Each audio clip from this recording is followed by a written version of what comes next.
La Russie s'est abstenue lors du vote sur le projet de résolution du Conseil américano-panaméen sur la transformation de la MMAS en force de répression des gangs, FRG.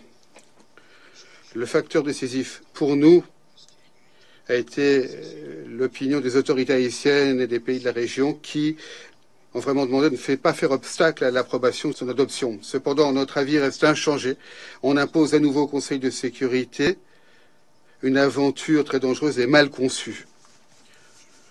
Permettez-moi de le souligner, nous ne contestons pas la nécessité de prendre des mesures décisives, ce que doit faire la communauté internationale pour lutter contre la criminalité dans ce pays qui a tant souffert, qui, depuis déjà de nombreuses années, se trouve dans une crise extrêmement profonde et demande de l'aide.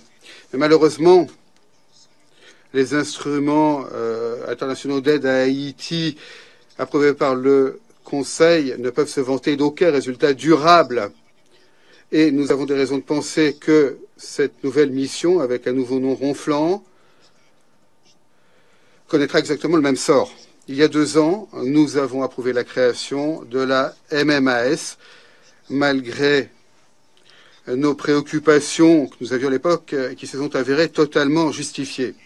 Le Kenya et plusieurs pays de la région ont fait preuve de courage et de volonté politique et ont envoyé leurs contingents en Haïti, mais la MMAS, malgré tout, n'a pas pu parvenir à même, ne serait-ce que la moitié du potentiel prévu en raison du fait que les bailleurs de fonds n'aient pas tenu leurs promesses de financement.